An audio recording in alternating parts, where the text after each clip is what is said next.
In this video, I'm going to show you how to create this vintage inspired holiday card. So if you want to learn how to do it, please keep on watching.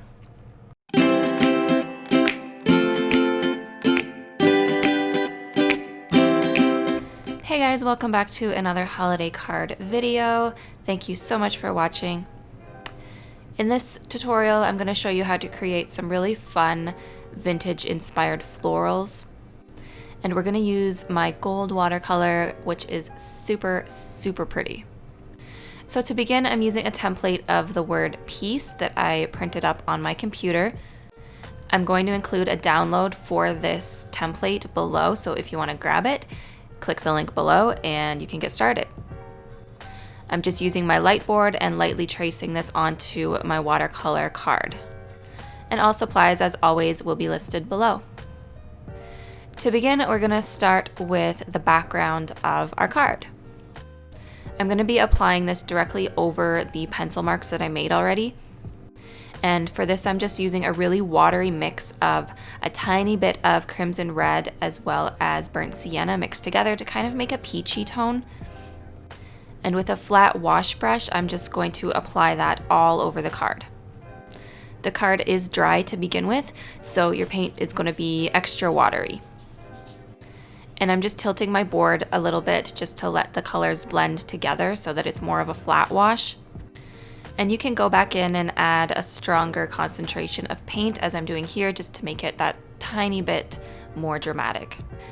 Once again, I'm also going to be using masking fluid in this tutorial. If you don't know about masking fluid, I talked about it in a couple of my other videos. I also have a section about masking fluid in my watercolor workshop. The links for that are below as well. So using a cheap paintbrush, I'm just going to go over those pencil lines that I made.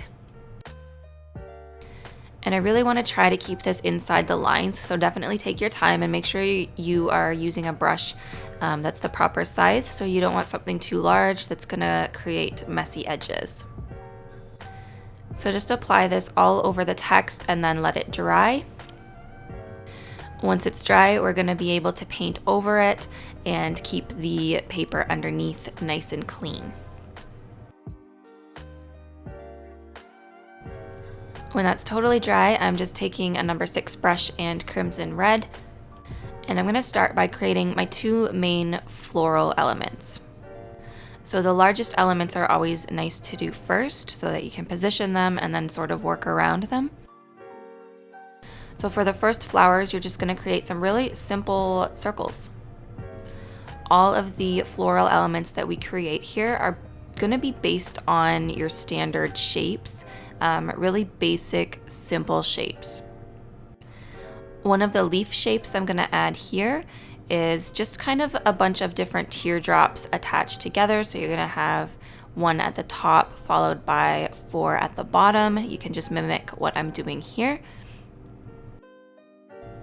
The detail in this card is going to come at the end when everything is dry, and we can add those different little touches and details to each individual item.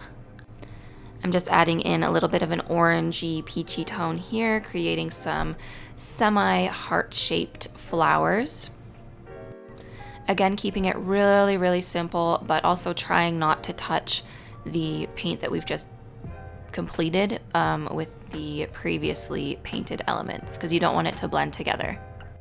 And as always, I'm using different tones of green. I mentioned this before, how I really like using different tones. I like adding indigo to some of my green tones to make just a little bit of a difference in the tones. I think it just adds a lot to the piece. If you do more bluey greens mixed with the more yellow greens, it just looks really nice in the end. So I'm just placing leaves and different elements wherever I think the composition needs it. I'm gonna try to balance it out with different flowers, and I'm gonna do a couple branches now with berries. So using my fine tipped number 6 brush, I'm just gonna create these little branches, and I'm gonna add little berries to them shortly. I'm also creating some little details in some of the orange flowers. I just wanted to see how that looked.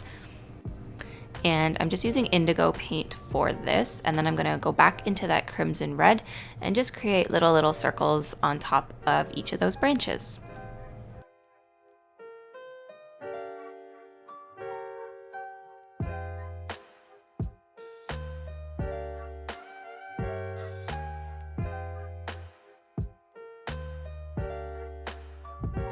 And you can kind of see from this composition, I've got most of the weight of the objects on the left-hand side.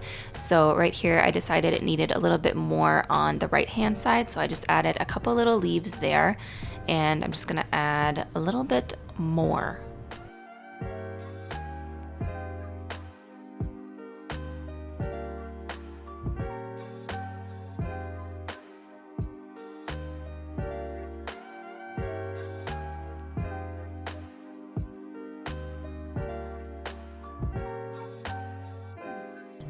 So I think I'm happy with that as a composition. So I'm just gonna take my fine liner brush now that everything's totally dry. You can use a hairdryer to speed up the process, but I'm just taking indigo blue and a little bit of green, and I'm just creating some details on those leaves.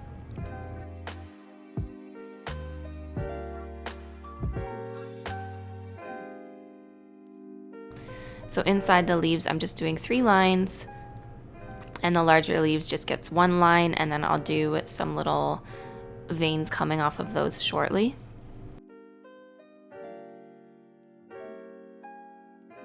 For the main red flowers, I've just created a large dot in the center, and then I'm just creating these C shapes around the edges to kind of make them look, I guess, a little bit like roses. They're kind of that vintage retro looking flower. And I'm just using a darker mix of the red, so a little bit of lamp black mixed in with the crimson red is going to make that a little darker. And then I'll just go through the rest of the piece, just adding little details to each and every element.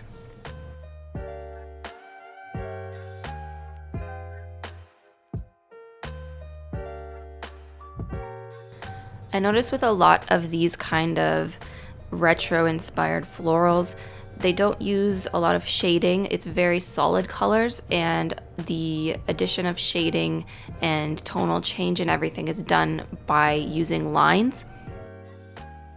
So we're just kind of mimicking that effect on this piece now.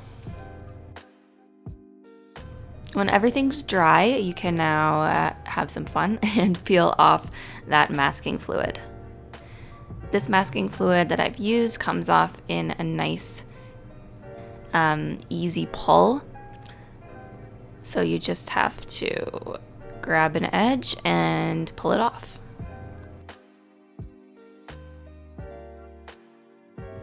Now I'm going to use my core Watercolor's iridescent gold watercolor paint. I've used this before, and you guys know how much I love it.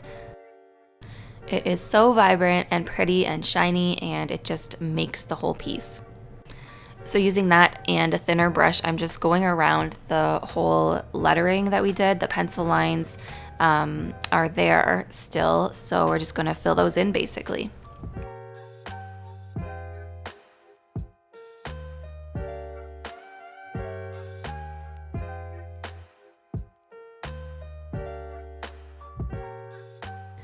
Sometimes some areas need another layer, so that's something that I'll do as well. I usually go back in after the first layer of gold has dried, and I'll go over it again just to make sure that it's nice and opaque and shiny and beautiful.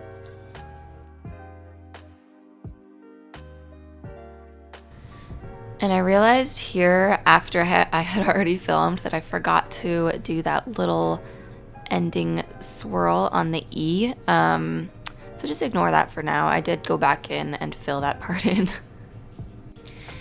If you do find that the gold doesn't have enough contrast against your background color and it doesn't stand out as much as you were hoping that it would, what you can do is use a really light or similar color pencil crayon to one of the colors that's in your piece, like a light pink or something, and just kind of create a shadow around the piece lettering. But anyways, this is the final card. I'm really happy with how it turned out. I hope that you guys like it too. If you do, please give it a big thumbs up. It really helps me out. And I hope to see you in the next holiday card tutorial.